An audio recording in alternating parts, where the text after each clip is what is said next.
What if one morning you walked outside and found everything you'd built, ripped apart by strangers in neon vests with clipboards? No warning, no permission, just sawdust, smug grins, and a woman named Karen claiming your land was suddenly hers. That's exactly what happened to Jack Carter, a quiet farmer with a strong back, a loyal dog, and zero patience for HOA nonsense. But this isn't just a story about a bridge. This is a war. A war between one man and a clipboard-wielding tyrant hell-bent on expanding her HOA kingdom, by force if necessary. Illegal fines, sabotage, backdoor deals, and a network of scared neighbors too tired to fight until now. Because Jack? He doesn't back down. If you've ever dealt with power-hungry HOA presidents, if you believe in standing your ground, or if you just love watching a rural rebellion unfold, you're in the right place. Hit that subscribe button and join us here on Real HOA Drama, where the stakes are high, the grass is uncut, and the clipboards are shaking. The empire's crumbling. And it all started with one man and one bridge. There's a kind of peace you can only find out in the country. The kind where the rooster wakes you before the alarm clock ever gets a chance, where the coffee tastes like it was brewed by God himself, and your only real complaint is whether the creek's too high to cross after last night's rain. That was my life. Simple, grounded, and quiet. And that quiet? It shattered faster than a glass window in a hailstorm. It was a Tuesday. I remember because Tuesdays are the one day of the week where absolutely nothing exciting ever happens. I just poured myself a steaming mug of black coffee, strong enough to kickstart a dead tractor, and was about to step out on the porch with Duke, my 90-pound, muscle-bound Labrador who thinks he owns the place, when I heard it. That sound. Not birds. Not the wind. Not the creak of the barn door. No, this was the high-pitched screech of a power saw, screaming across the valley like a banshee with a death wish. Then came the low, rumbling growl of a generator. Together, they played a symphony of destruction that no farmer ever wants to hear before 9 a.m. Mug still in hand, I stepped outside, squinting into the morning sun. Duke bolted ahead, ears perked, tail stiff. He knew something wasn't right. By the time I reached the top of the hill, I saw them, 3 men in neon vests, looking like they'd escaped a Home Depot training session, swarming my bridge like termites on sugarwood. My bridge. The only way in and out of my property. The one that had stood through storms, floods, and even that one time I tried to pull a hay baler across it in a moment of questionable judgment. One of them, a guy with a clipboard and the smug expression of someone who's never worked a real day in his life, was barking orders like he was Napoleon. The other 2 were busy tearing up the planks, casually tossing decades of sweat and effort into a growing pile of splinters. At first, I thought maybe I was hallucinating. Maybe the coffee was too strong. Maybe I was dreaming. But no. This was real. And it was personal. I stormed down the hill. "Hey!" I hollered, waving my arm like I was swatting flies. "What the hell do you think you're doing?" Clipboard guy looked up and had the audacity to smile like he was handing out coupons at a grocery store. "Good morning, sir. We're with the HOA, just addressing a safety concern."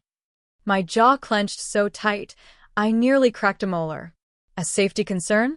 On my land? In what universe do you have the right to? "This structure doesn't meet community standards," he said, not even blinking. "Buddy," I said, stepping closer, "this ain't a community, this is a farm.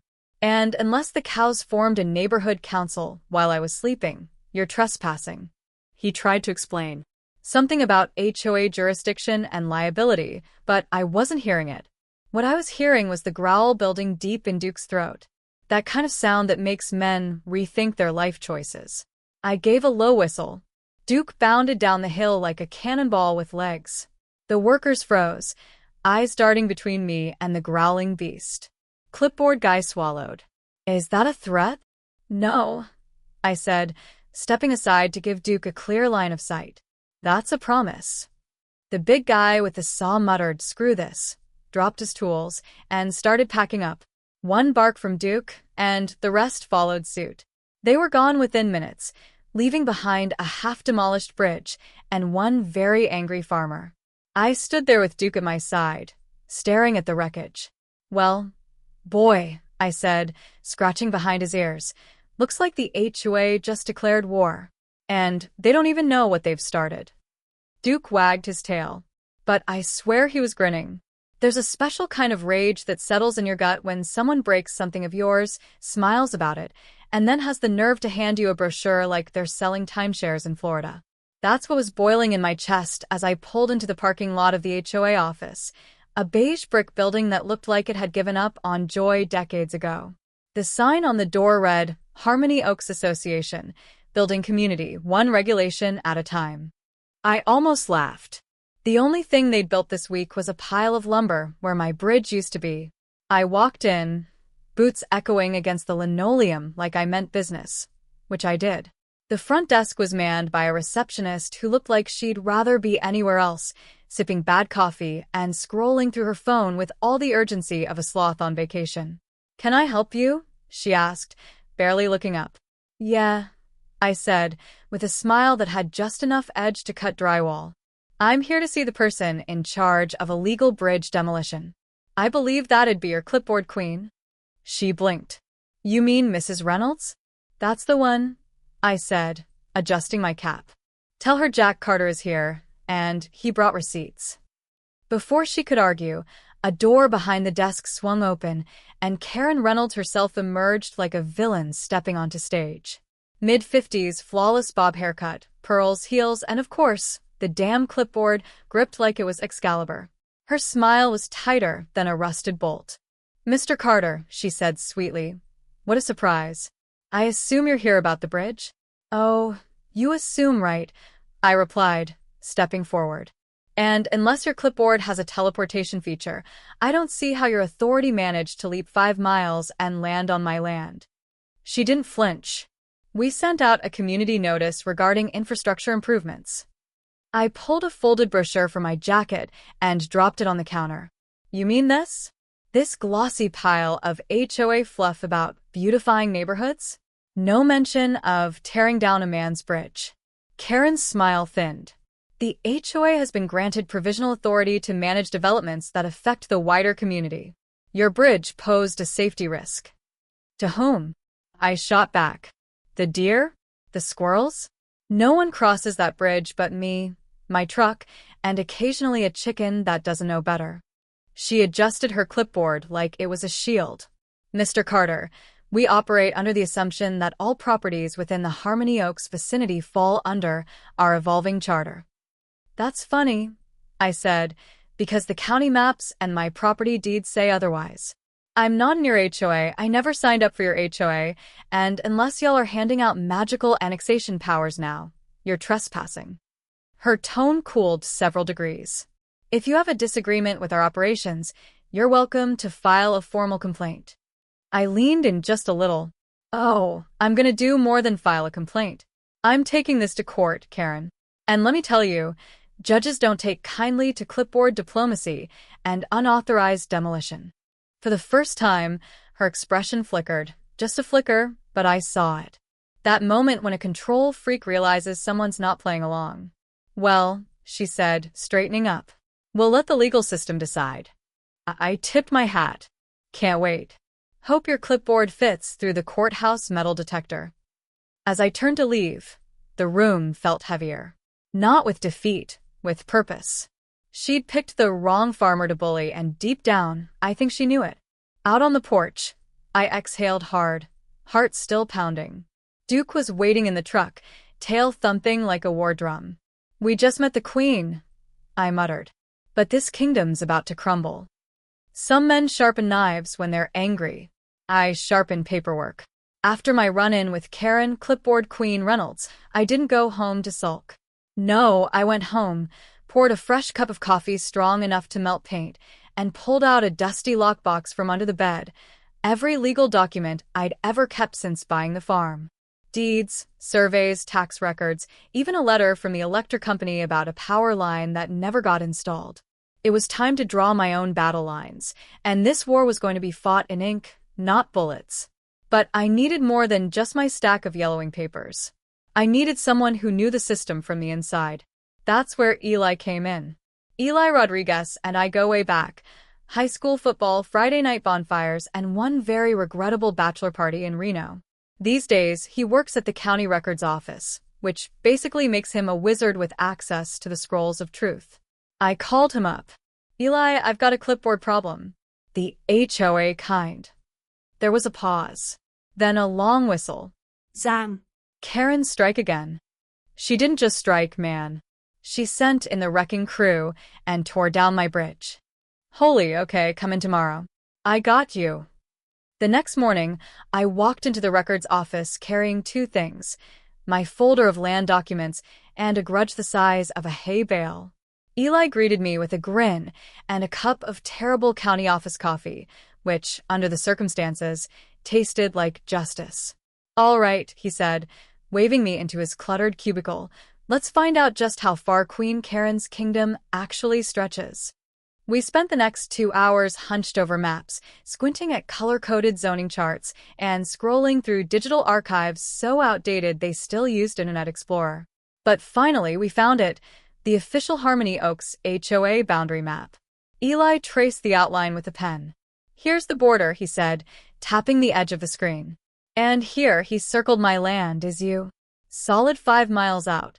I leaned back, letting the vindication soak in. So they're full of crap? Legally? Absolutely. He clicked a few more keys. And, oh boy, look at this. He pulled up a scanned letter dated the year prior, a formal rejection from the county, denying the HOA's request to expand their jurisdiction to include nearby rural properties. You're telling me, I said slowly, they tried to annex my land, got denied, and then acted like it passed anyway? Yep, Eli said, eyes wide. They've been pretending it's a done deal. That's fraud, Jack. At the very least, trespassing. At worst, this could blow wide open. I couldn't help but grin. Looks like Karen's empire is built on a lie. We printed everything, maps, letters, county memos, stuffed them into a manila folder thicker than a steakhouse menu. I clutched it like it was the holy grail of rural justice. Eli, I said, clapping him on the back, I owe you big time. He laughed. Just promise me a front row seat when you take her down. As I stepped out of the building into the crisp afternoon air, a strange calm settled over me.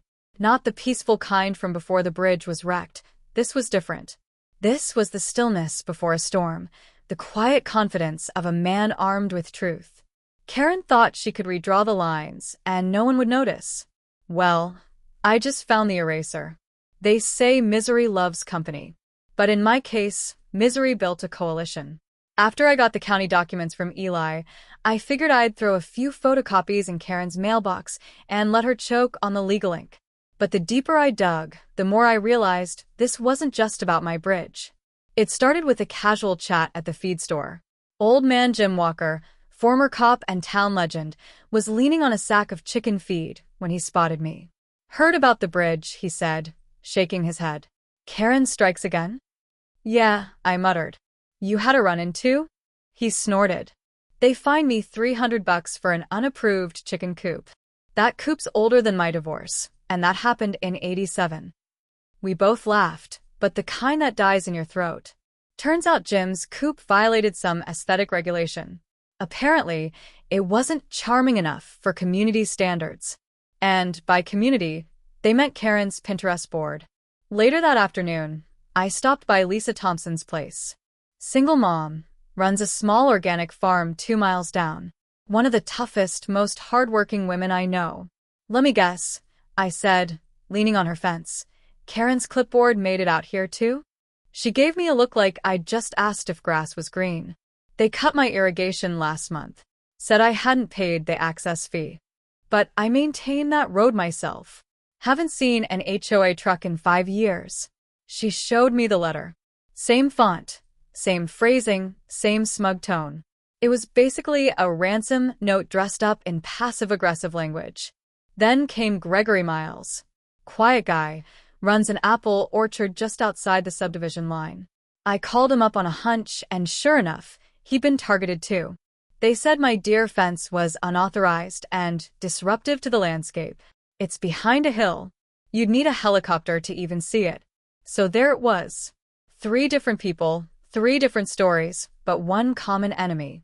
Karen Reynolds and her clipboard crusade weren't just enforcing rules.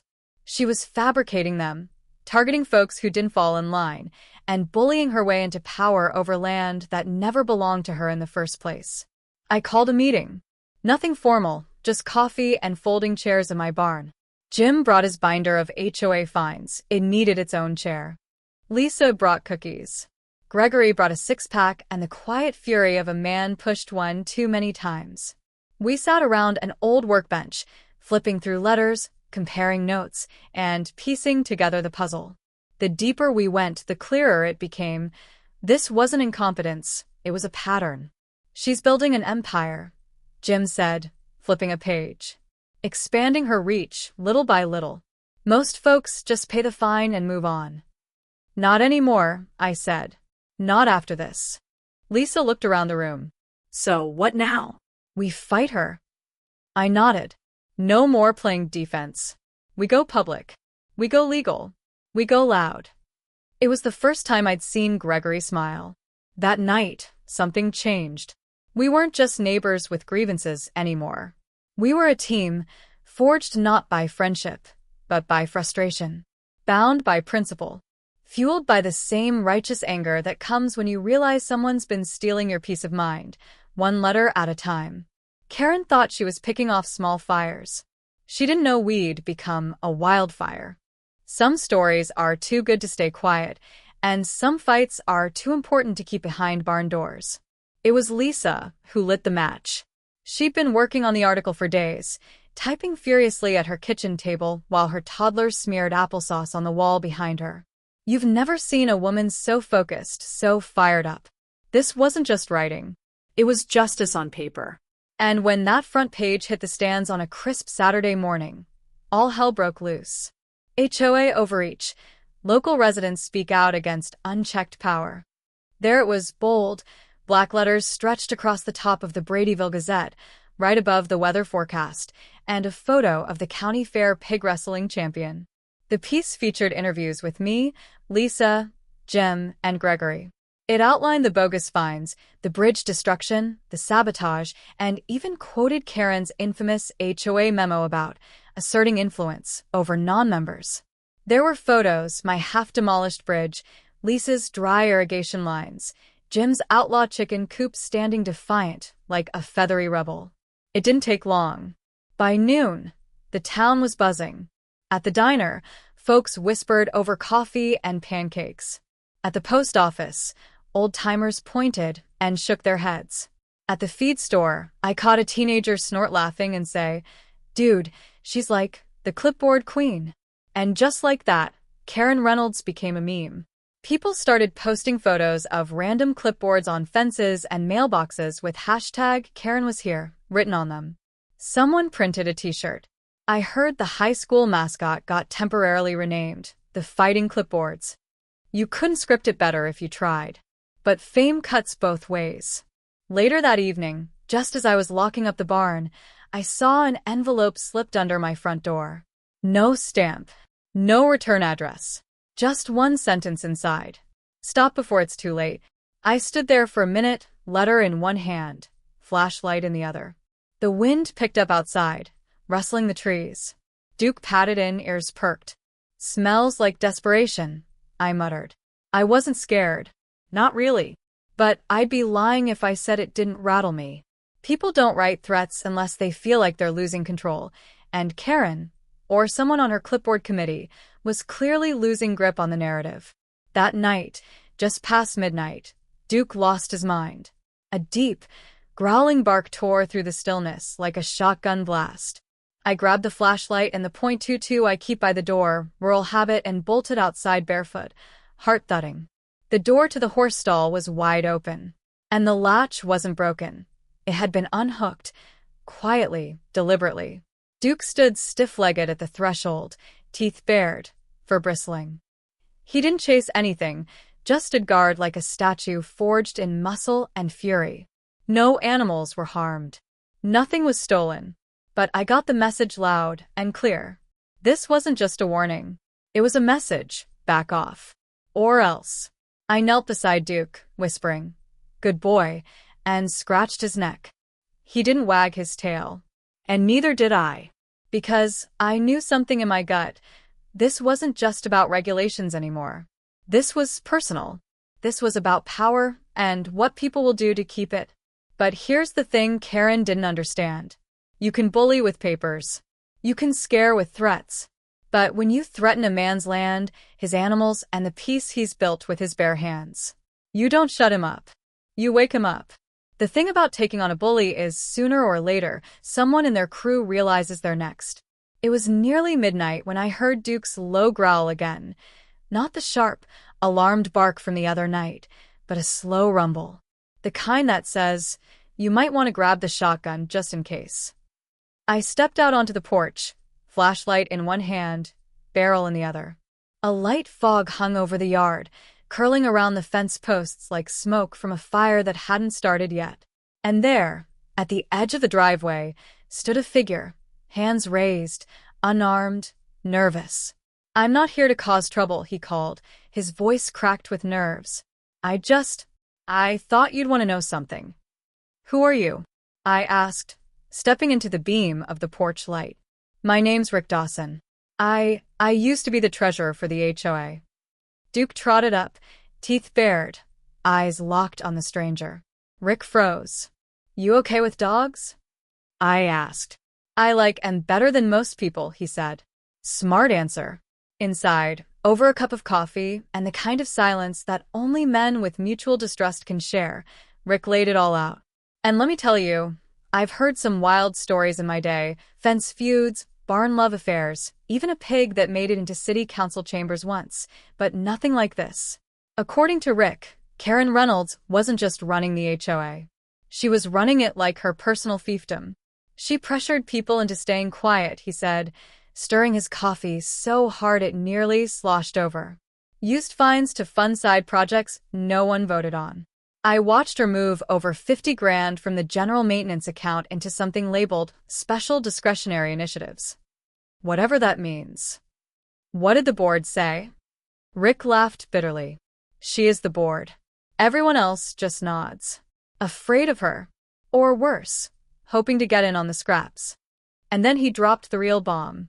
She's obsessed with public image. Like, obsessed. Has Google alerts on her own name. Tracks Facebook groups. She'd rather lose money than be embarrassed in front of the town. That got my attention. "Let me get this straight," I said. "You're telling me the queen of clipboards has a kryptonite and it's bad PR?" Rick nodded. "She'll fold faster than a wet lawn chair if the town turns on her."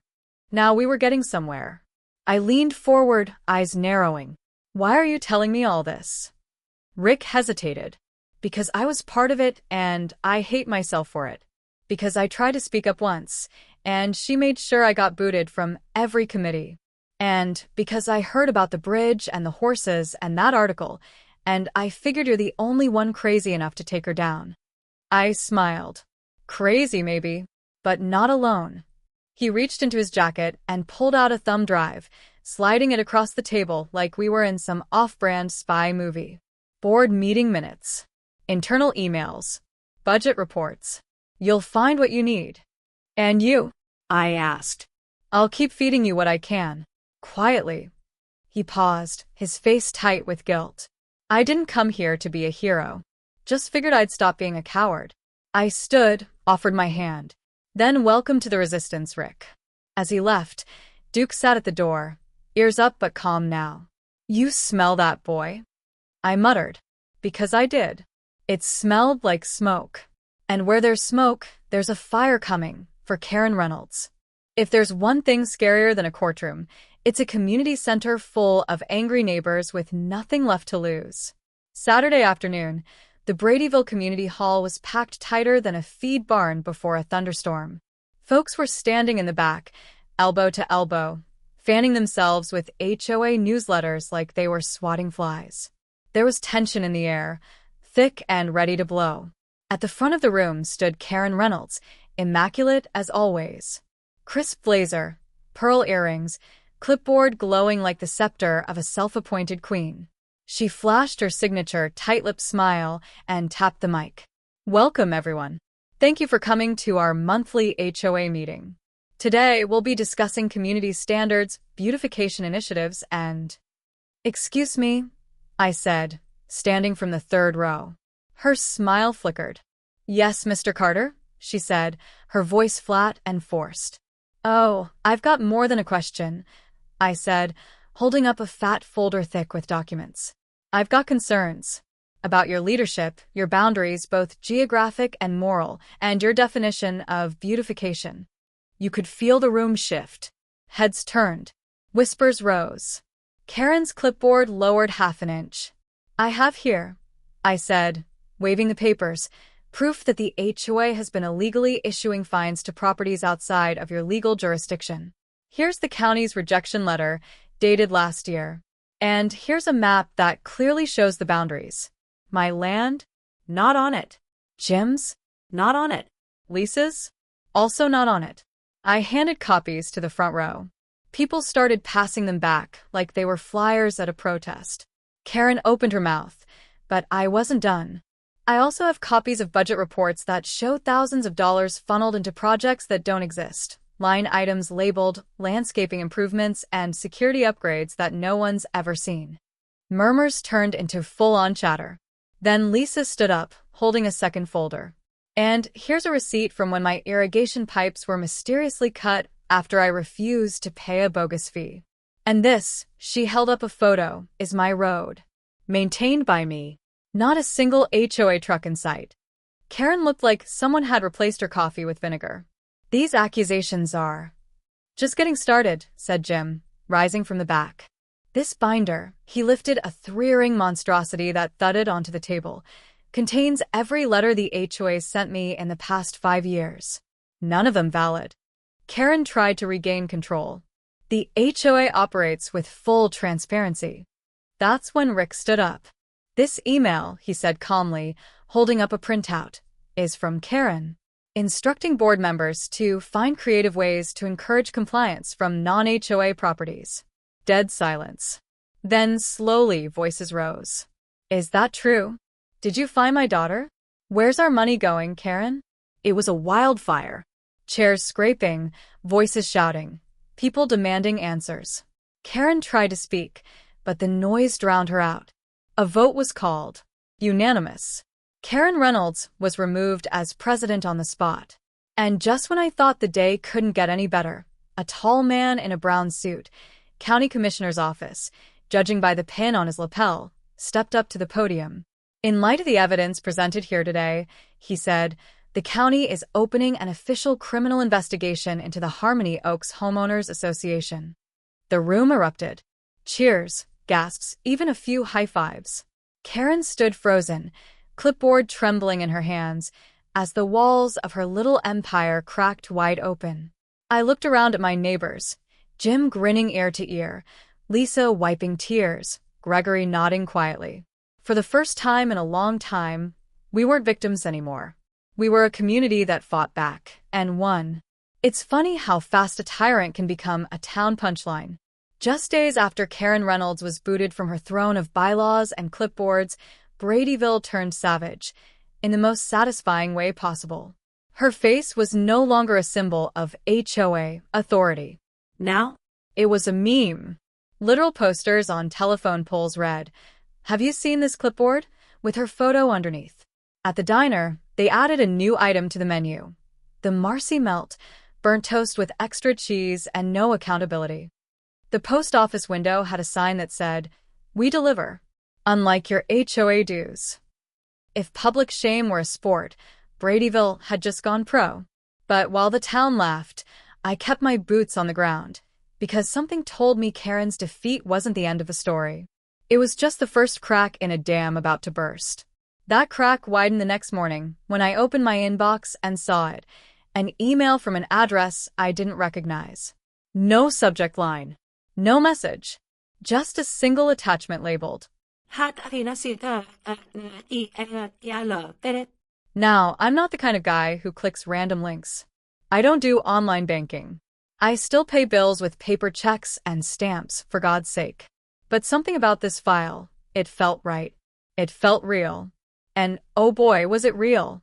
Inside were scanned financial records, budget reports, and internal memos, all tied together like a beautifully damning bow. There were payments to non-existent vendors, invoices for community development that went to private contractors in other states, and one glorious line item labeled Team Building Retreat, $8,420, Sea Breeze Resort and Spa, Room, Karen Reynolds, Executive Suite. It was a smoking gun, wearing a bathrobe. I forwarded the file to Lisa, Jim, Gregory, and my buddy Eli at the county office. No message needed. The numbers spoke for themselves. But just when I thought the worst of it was over, reality reminded me that wounded animals are often the most dangerous. That night, Jim's barn nearly burned down. I got the call around 1:30 a.m. "Jack," Jim said, panting. "Someone set the damn hay on fire." I was already pulling on my boots. "You okay?" Yeah. I caught it early. Cows are spooked but fine. Fire didn't spread far. But this wasn't no accident. When I got there, Duke hopped out the truck first, sniffing the air with that low growl again. Jim stood outside with a fire extinguisher in one hand and a revolver in the other. The damage was minimal, a scorched corner of the haystack, blackened boards along the stall wall, but the message was clear as day. "This ain't over," Jim muttered. "Someone's still out there. Still loyal to her." We both knew it wasn't Karen. She was probably holed up in some Airbnb with blackout curtains and an ego in shambles, but someone from her clipboard cabal, some true believer who couldn't stand seeing the kingdom fall. "You think they'll come after the rest of us?" I asked. Jim glanced at the barn, then at the woods behind it, then back to me. "I think they already have." The next morning, I reinforced the locks on my barn, moved the gas cans inside the shed, and gave Duke an extra helping of bacon. Because the war wasn't over. The court of public opinion had delivered its verdict, but the shadows still burned. And if Karen's clipboard empire had fallen, what we were dealing with now was the scorched earth revenge of the faithful. It's funny how something as simple as a bridge can mean so much more once it's gone. 3 weeks after the fire at Jim's barn and nearly 2 months since my bridge was torn down in the name of community safety, I stood on the gravel path that led to the creek and looked at what was left. Scorched posts, broken planks, and a sign some kid had nailed to a tree that read, "Karen's Do Not Cross Zone." But that morning, the mood had shifted. The air smelled less like smoke and more like rain-soaked soil. The town had stopped whispering and started rebuilding, and so had I. The county finally stepped in with something other than warnings and red tape. An official letter arrived in a stiff white envelope. The HOA's authority had been permanently reduced to its original boundaries. No more interpretive expansions, no more clipboard-driven land grabs. My land and a dozen others were free. Inside that envelope was also a promise, full reimbursement for the cost of rebuilding my bridge. I smiled at the check, and then I set it aside. Because I wasn't handing this rebuild over to some county contractor who'd slap together a few boards and call it a day. No, sir. I was calling in a favor from an old buddy, Mike Delaney, part carpenter, part philosopher, full-time beer enthusiast. The man could build a barn with a butter knife and a hammer if you let him. "Think you can make it bulletproof?" I asked as we walked the site. He laughed, spitting sunflower seeds into the grass. "I can make it Duke-proof. That's harder." The new bridge went up in less than a week, sturdy, wide, and just rustic enough to make a statement. Every board had a story, every nail driven in with purpose. And this time, no one was coming to tear it down. While Mike and I hammered and sawed, the town was healing in its own way. Lisa's irrigation system was back online, thanks to some quick work and a surprise appearance by a local hardware store owner who refused to charge her. "I read your article," he said, handing her a replacement valve. "This one's on the house. You're doing God's work." Gregory's deer fence? Still standing proud, and now painted bright red like a dare to the HOA remnants. He even added a little sign, "Protected by apples and attitude." And Jim, retired cop, rooster whisperer, and local legend, turned his kitchen into what folks were now calling the People's Town Hall. Every Sunday, Neighbors gathered around his table to review HOA notices, zoning updates, and basically make sure no one with a clipboard ever got too comfortable again. Think of it like jury duty, Jim said, flipping through papers. But with better coffee and actual results. As for me, I finally had my mornings back. I'd pour my coffee, scratch Duke behind the ears, and walk to the bridge, not to fix anything, not to worry, but just to stand. To breathe. To remember. Because that bridge wasn't just wood and bolts. It was proof that when you stand your ground, fight smart, and call out the bullies hiding behind rules and regulations, you can reclaim what's yours. And sometimes, what starts with one man and one bridge ends with an entire town remembering how to stand together. There's a particular kind of silence that settles in after a storm passes. Not the hollow quiet of shock, or the strained hush of waiting for the other shoe to drop, but the peace of knowing you stood your ground, and the worst of it is finally behind you. That's the silence I woke up to on a cool fall morning, weeks after the dust had finally settled in Bradyville. No low shots. No letters. No HOA inspectors peeking through binoculars from the next ridge. Just me, a hot mug of coffee, the rising sun over the pasture, and Duke, tail thumping softly against the porch like a metronome of contentment. Inside my barn, right next to a shelf of old tractor manuals and a dusty photo of my late granddad bottle feeding a calf, hung two framed items. One was a copy of the official county letter, confirming that my land lay fully outside of any and all HOA jurisdiction. Legal, notarized, and sealed with enough red tape to choke a lawyer. The other was a photo of my newly rebuilt bridge, taken the day Mike drove the final nail and Duke walked across it like a king reclaiming his throne. I'd captioned it with a sharp "Eh. Try it now, Karen." Speaking of Karen, she was gone. Vanished like a bad smell in a stiff breeze. No forwarding address. No goodbye. Just poof.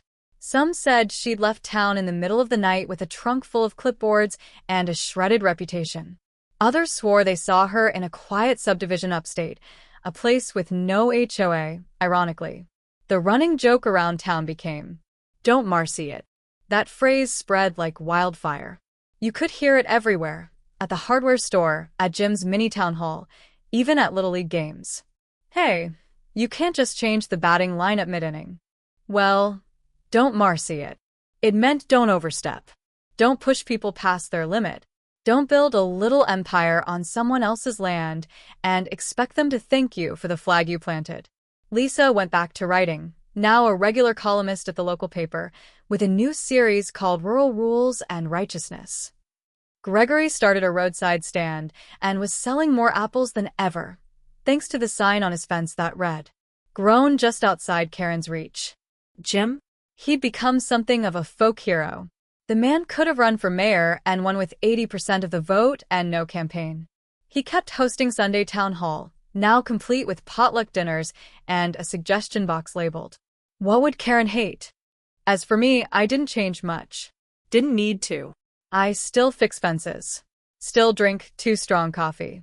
Still mutter at the weather like it's a coworker who forgot to do their part. But every now and then I wander down to the bridge. It stands firm and steady, stretching over the creek like a line drawn in the sand that no one dares cross again. I sit on the edge, boots dangling over the water, Duke curled beside me, warm and watchful. And I remember the fear, the fight, the laughter, the fury, the friends who stood beside me. And I know this, it wasn't the clipboard that gave her power. It was the silence she expected from the rest of us. But we spoke. We pushed back. We stood tall. I scratched Duke behind the ears, take a slow sip of coffee, and smile at the sound of the water rushing below. Sometimes I whisper, all it takes to bring down an empire is to stand your ground. Duke thumps his tail twice. Yeah, he gets it.